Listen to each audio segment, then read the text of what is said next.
This is John Neal reporting for River City Sports. I'm here at the McCalie School previewing our game of the week with River City Sports insider Taylor Ellis. Taylor, McCalie, we've talked about him all year long, and now we finally get to see him live. What have you liked from the Tornado so far today at practice? Well, today at practice, it seemed almost like they were coming out here. They're going to take care of business. It's not a lot of playing around. It's not really joking on the sidelines. It's guys really coming to work today, and I really like that to see. From the top team in the city to see them come out and actually go to work.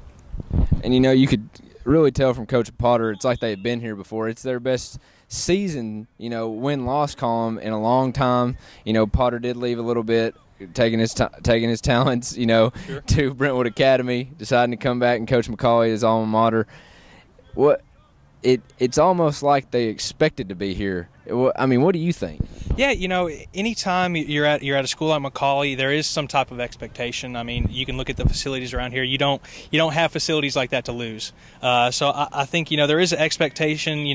Last year they weren't as good as I think they could have been last year, and I think this year's really something that they're trying to prove they are one of the better teams in the area. And you'd have to contribute that a lot to two great talents they have in the backfield in Javon Craig and Alex Trotter. What was kind of their approach today to practice? Well, Alex Trotter, I saw him all day. He's got a ball in his hand. He's holding on to the ball. He's getting used to it. Javon Craig, we were watching him earlier just making passes like it's nothing. And both the guys look very confident, very cool under pressure, and I think it's one of those things they realize how big of a game they've got coming up. They realize they're going to have to take care of business. And I think today is one of those things where they're really working on everything instead of going out here and having fun. So. And Javon, when they did go to the blitz period of the offense, you could tell Javon was a little enthusiastic of telling his team, to hustle, that they win games on Friday nights and Tuesdays during practice, and Mondays and Wednesdays and Thursdays. So Javon wants that game come Friday. You can already tell that from him being here in the practice field, and you could tell. I saw something very not really peculiar, but unique. Javon was using the goalpost. It's kind of like a touch pass drill, which, the past couple of weeks we've saw Trotter and himself just run wild on some defenses. And last week against Bowling Green, Kentucky, beat them by a point. Got out of there, beat their 49-game win streak, ended that. Craig passed for 2 touchdowns, so he can kind of do it both ways. I think it might take a little bit more through his arm. Yeah. Come Friday to beat an Innsworth team, to both give balance to that offense. What are some things do you think the McCalie offense will have to do to beat an Innsworth team? Well, halfway through the season, Alex Trotter's not hiding from anybody. Everybody knows full and well aware of where he is on the field, and they're going to be keying on that. I think it's kind of like what you hinted on earlier. The passing game is going to have to be a little bit better this week. The offense as a whole, offensive line, running backs, receivers, everybody's going to have to really buy in, do their job this week, and perform at a higher level than I think what they've been performing at this past season. And, it's going to be a team effort. I think everybody's going to really have to give it, 110% this entire week on Tuesdays out here in full pads, going hard. It's really going to be one of those things you're going to have to work at.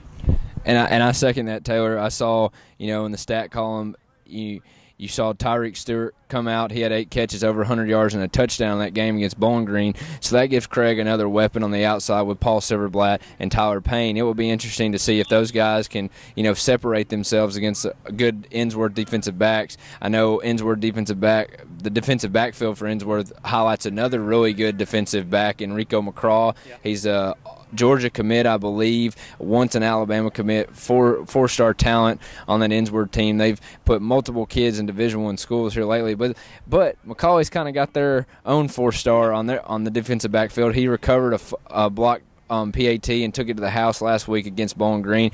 What do you think Nigel Edmonds is going to have to do to kind of solidify the McCalie defensive backfield? They've given up. It's been some high-scoring games. They haven't really shut down anyone here lately. They did hold Bowling Green to 20 points, which was a good effort by their defense. But like you said, it's going to be a team effort. What do you think that defense and Nigel Edmonds is going to have to do to, really neutralize that offensive attack for Innsworth? Well, first and foremost, I think Nigel Edmonds is going to have, one of his best games, if not his best game of the year. But I think it's going to be more than that. There's 4 very, very good players in McCalie's defensive backfield. I think if they play as a unit, it'd be much. It's going to be a lot closer than maybe some of the experts are picking. It'd be a tougher defensive battle, I think, if these guys can buy in and play as a unit. And I think it also starts in that defensive front for McCalie. we walking up today to practice, you can't miss him, Corey McDonald. Oh, yeah. I mean, he's just a big body. He was at Vanderbilt. We're going to get some stuff on him later today. But what do you think does he have to do on a defensive front in the front seven with Carrington Wilson and Tanner Green to really, maybe neutralize a running attack for Innsworth? Sure, he's a big kid, like you said. I mean, you walk on campus and you see him, you know who he is. Really, I think if he can take on a couple blockers, if he can split some double teams, if he can fill some holes on his own, that's really going to fill the void for the defense, the defensive ends they've got here. They've got a great defensive group. Defensive secondary linebackers are really good at their positions as well. I think if up front they can handle their own, they can fill in a hole or two, take on a couple of double teams and split those, or at least hold them up. I think it's going to be very good for the McCalie defense this week. And, Taylor, I almost get a sense of, if McCalie wants to win the district or win the region, because it's region in Division Two, it's going to have to happen Friday night. They're going to have to get over that hump against Innsworth. Never beat them. And I think it almost might be a mental game for them rather than a mental game rather than more of a physical game. Is if they can maybe get one or two quick plays on them, get a quick turnover that they believe they can play with Innsworth. I think they can after that game they had against Bowling Green. But give me 3 keys for McCalie to win the game Friday night? Well, first and foremost is going to be getting Mr. Trotter going, Mr. Craig going. If they can connect on offense, if more importantly, if Javon Craig can evolve as a quarterback in this game. I mean, granted, Alex Trotter, 200 and so yards a game, that's going to do wonders for the McCalie offense. But I feel like now, like I said, everybody's keen on Alex Trotter. Other than that, if the defensive secondary, if Nigel Edmonds and the crew can really play together, they can feed off each other, feed off the crowd here Friday night. I think that's going to be very beneficial for them. And thirdly, we were watching practice earlier. Everybody's moving very quickly. Everybody's moving on the quick, as Coach Potter's been saying today. I think, like you said, if they can get off to an early lead, if they can catch them on a trick play, if they can get a special teams turnover, something along those lines, catch them off guard, I think that's going to be very beneficial for the Tornadoes. And I think Taylor, it's basically, they always talk in college football or pro football, that coming out game for a quarterback. Does he, finally take that next step to solidify himself as that gunslinger or someone to be keyed on? I'm not saying it's not that Trotter is not that guy, but I believe this could be the game where he kind of puts his stamp on the whole state of there's a great quarterback playing at the McCalie School in Chattanooga, and people are going to have to take notice of that. And I think he does that Friday night against Innsworth, a very good Innsworth team. Oh, they're ranked number 1 in the state. McCalie's consensus top 5 team by many rankings. So it's going to be a great game come Friday night. I think you're going to see one of the bigger crowds you've seen McCalie in the last couple of seasons. So can they not, feel the pressure and come out, get a fast start as they've had against a Cleveland, like when we saw them in the, to open up the season? If they do, I think they could be very successful and possibly win that game Friday night. Oh, absolutely. I feel that, Javon Craig, we saw him in Cleveland. I feel like that was maybe his coming out party for the season. I mean, each week he's getting better. Last week he had 2 touchdowns against a very good opponent in Bowling Green, Kentucky, a team that was on a 49 game winning streak, something like that. So like you said, if he can come out, if he can have the Javon Craig show, I think that would be very beneficial for the Blue Devils, or Blue Tornadoes rather. But I really think that it's going to be one of those things. It's not going to take one player to beat a very good Innsworth team. They've got a tough schedule coming up. Innsworth, Baylor next week.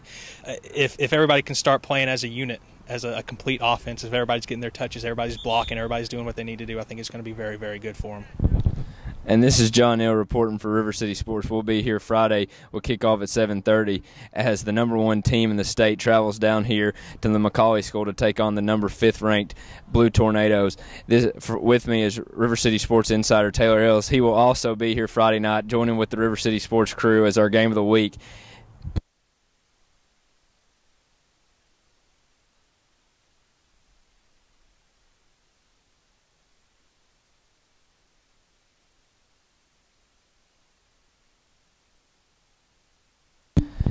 And this is John Neal and Taylor Ellis for River City Sports. Catch us here Friday night at 7:30 as the number 1 school in the state of Tennessee comes down here to take on the number 5th ranked Blue Tornadoes. It's going to be a great atmosphere, a great game, a complete it's something you're not going to want to miss this week, folks. There's nothing that you have planned on a Friday night and you've been missing a couple of, games, or you haven't kept up with high school football. It's not quite often you get 2 top 5 teams to come down in Chattanooga and play and lock heads.